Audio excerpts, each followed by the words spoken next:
Saya heran juga publik Indonesia itu ada perasaan tidak suka kalau DPR itu kuat. Apalagi DPRD. Padahal kalau DPR itu kuat, DPRD itu kuat, artinya yang mewakili mereka untuk mengontrol pemerintahan itu lebih baik dan lebih kuat. Tapi mereka nggak suka. Ada banyak kelompok yang tidak suka kalau DPR, DPRD itu kuat. Kalau bisa lemah. Seolah-olah hak kita itu nanti sama aja dengan haknya LSM dan media. Cuman hak gonggong aja. Tidak punya hak yang lebih besar. Anggaran dipersoalkan padahal anggarannya itu tidak sampai 0,05% dari anggaran pemerintah. Eksekutiflah yang memegang semua kendali kuasa.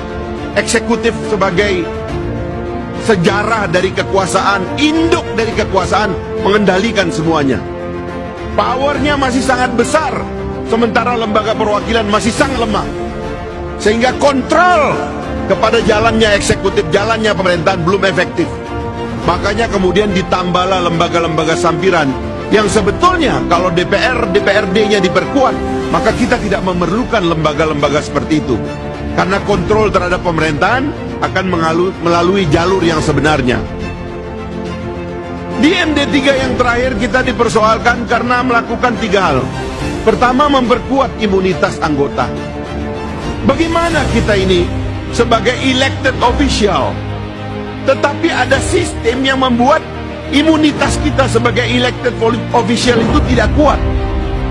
Orang vokal bermasalah, orang yang tidak vokal bagus. Semakin ribut, seolah-olah dianggap jelek. Padahal bisnisnya anggota DPR itu yang ngomong. Kita ini dibayari oleh rakyat itu untuk ngomong. Tapi kalau ngomong ini terancam karena imunitasnya tidak kuat, baik karena sistem penyelenggaraan hukum yang tidak mengatur supaya DPR itu terlindungi untuk mengadvokasi aspirasi masyarakat, maka DPR lama-lama akan lemah. Itu yang terjadi sekarang. Dengan segala maaf saya, meskipun kita sama anggota DPR, tapi kita masih sangat tergantung kepada partai kita, terhadap koalisi kita. Kalau satu orang teman kita masuk jadi menteri, ratusan anggota DPR lain dilarang ngomong mengkritik pemerintah karena satu orang jadi menteri di dalam kabinet. Ini sistem presidensial, beda dengan parlementer. Dalam parlementer ada banyak partai digabung menjadi partai pemerintah kalau dia mayoritas, dan partai oposisi atau koalisi oposisi.